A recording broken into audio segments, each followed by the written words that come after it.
Hey guys, Ivan here, and in today's video we gotta talk a little bit more about what happened last night. I don't know about you guys, but I am under a crazy impression after this. I had dreams about this stuff all night last night.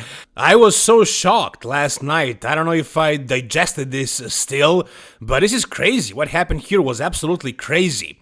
So basically, it's not over yet, of course. Chris did not win the show yet. Maybe Martin is going to win the show, but yeah, I don't think so.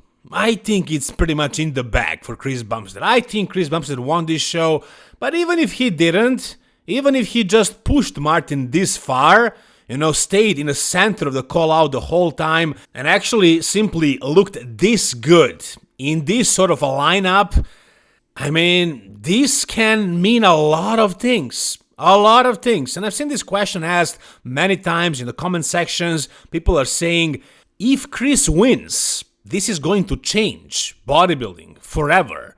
So I'd like to answer that question. How much of an effect to bodybuilding as a sport is or could Chris's victory at this show have? And the answer, in my opinion, I don't think it's going to change anything. Sorry to disappoint you, but the way I see it, Chris is going to win this show simply because he is the best physique on this stage on this day, and it is as simple as that.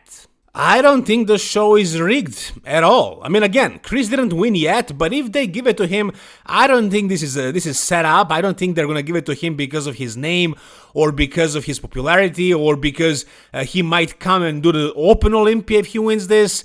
No, I think they're gonna have to give it to him because he simply looks the best here. And actually, he looks absolutely amazing. So he showed up at this stage, I think 8 pounds heavier, 6 to 8 pounds heavier than at the Mr. Olympia stage.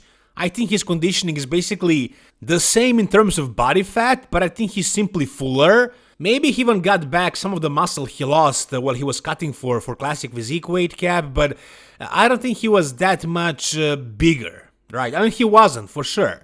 And I don't think he was worse in conditioning. He was fuller, though. I don't know what his peak week protocol was, but I think they carved him up a little bit more than usual. They had more time to carve him up instead of usual cutting the weight way too low and then not having enough time to really bring the body back to life. This time around, he was as full as he could be, as lean as he needed to be, very lean, very conditioned. I would say more conditioned than your usual open bodybuilder in most cases. And with his crazy freaking structure and shape and balance, and also like the way he is posing, how composed he is on this stage. I mean, if you go pose for pose, tell me in which poses does he lose to Martin? Let's check this video again, pose for pose, front double bicep. Chris for sure, man. Chris for sure. He has all the size, basically. He doesn't look smaller than Martin. I mean, maybe slightly, but not that much. Front lat, he blows Martin out of the water here. Side chest, I mean, the angle here is not the best. You saw it from different angles, but Chris for sure in this one. What is he lacking here? Yeah, sure, Martin is a little bit bigger, like especially in the legs, but it's not that big of a size discrepancy. From behind, lower body, I have Chris. Back itself, yeah, give it to Martin because he's a little bit bigger, but I don't know, the details of Chris and the way this pose is flowing, it's very close. Back lat spread, I will give this one to Martin, but maybe even not that one. I mean, Chris looking very wide here, and again, lower body, the tan of his lower body, the conditioning, I mean, it's very close in the back shots. Side tricep, Martin is very good in the side tricep, but man, because of the details and the shape, I kind of have to give it to Chris and just pay attention to the transitions, how composed Chris is. I mean, Martin was probably disappointed that he is not in the center here, so he lost some of his usual energy, and it shows. Chris looks more confident, more calm. He's definitely exerting a lot more confidence. Most muscular details on Chris. I mean, yeah, Martin is rounder and bigger a little bit, but again, not by much. Not that much. So I think Chris is deserving this victory for sure. And not because he's the most aesthetic guy, not because of his name.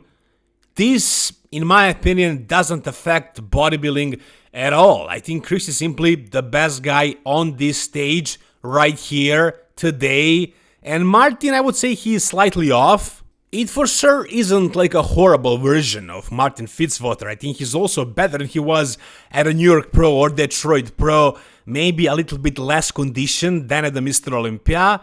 And I'm pretty sure he's going to improve for the finals. But can he improve that much to beat Chris? I don't think so. I don't see it.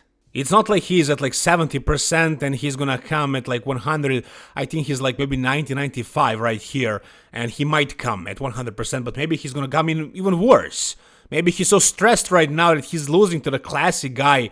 I mean, not just any classic guy, it's still Chris Bumpstead, but I don't know how he's handling this. I'm pretty sure he's a wreck right now. I'm pretty sure he's not handling this well mentally. I mean, yeah, he has Stefan Kinzel in his corner and a lot of friends, and I'm sure they're all trying to calm him down, but can they succeed in that? I don't know. So we'll see if Martin is gonna actually show up better. Maybe he's gonna be worse, maybe the same, maybe a little bit better, but if he is a little bit better, I don't think it's gonna be enough. I could be wrong, but I don't see it. I think Chris Bumpstead is simply a better bodybuilder than Martin Fitzwater in classic or open bodybuilding. I mean, I have been telling you guys these exact same things before this show happened, but I thought Chris was going to be much heavier here. When I heard he was going to be only 6 pounds heavier, I thought he was going to be the same, basically almost the same as he was in Classic. But, you know, those 6 to 8 pounds really made a difference on his body. I was not expecting that, but I did say if he is a little bit bigger, with his structure, with his frame, with his details, with his shape, proportions, lines, posing and everything, with his aura, with his charisma, with his confidence on stage, I did think he was gonna be simply good enough to win this show. But it's one thing predicting something and trying to imagine it, and it's a completely different thing actually freaking seeing it. And when I saw this, I was still shocked. I mean, I kind of expected it, but I was still mind-boggled. I had dreams about this, basically, literally. I mean, it happens to me sometimes when super exciting things happen in bodybuilding, I dream about them. That's the way I am about bodybuilding, I guess. But yeah, this was really something crazy, man. And what does this mean, like, for classic guys in the future? Are we gonna see more of the top classic guys switching to the open, especially the ones who are struggling to make the weight? Like Ramon Dino, like Mike Sommerfeld, for example, maybe even Urs Kalecinski, maybe Wesley Wissers at some point. I don't know, but it's very possible. And we saw a lot of 212 guys doing the open after Sean Clarier did it and won the show. So maybe we're going to see something similar now in Classic Physique. These Classic Physique guys are not that far behind the open guys. And even if they are, they have the best shape in the world, at least the top guys in Classic Physique. So they can get away without having too much size. You know, with their shape, with their structure, they make the illusion of looking better. And we've seen that throughout the history, like Flex Wheeler placing second at the Mr. Olympia 1992 while weighing only 218 pounds. Sean Roden winning the Mr. Olympia against Phil Heath when he was also much smaller. Dexter Jackson beating Jay Cutler. So size is not always everything.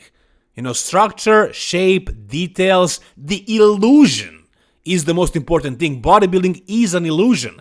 And if you have those details, you have good structure, good shape, you can look so much bigger and better even if you don't have the size, the weight, the muscle. So this for sure could have a huge impact on bodybuilding, on open bodybuilding per se.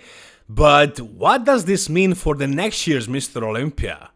If Chris wins this, look, he never said he's not gonna do the Mr. Olympia Open for sure. He was like, I might do it. We'll see how I feel after this. And here, he basically just improved his fullness and maybe got some of the muscle he lost in the prep for the Classic Physique. And he didn't really grow. If he did a full off season, what would he do in the Open? Could he win? What would happen if he did the Open the way he is right now? Could he beat Derek Lunsford? I think there is a big possibility of Chris beating Derek Lunsford from this year's Mr. Olympia. What about Harit Chopin? I think that's a little bit more difficult. As far as Samson Dauda, I definitely don't see it this year. But next year, if he did an off season, if he put on actually another 15 pounds, guys, Chris never did an off season in a long time. He was always off the entire year and only started blasting before the show, and he's not even blasting like the other guys. Like from what I heard, he never takes, certain harsh compounds. He is very mild maybe because of his disease, or also because he doesn't have to do it. He had an easy time in Classic, really. Like that's not the division for him. Like he owns that division. Like it's too easy. Now if he did the Open, he would have to do it a little bit harder, but not that much, If he just did an off season where he was focused on growing, maybe did a little bit of something, not too much, but just something throughout the entire off season. Let's say 10 pounds. Maybe 15 is a little bit more optimistic, but let's say 10 pounds.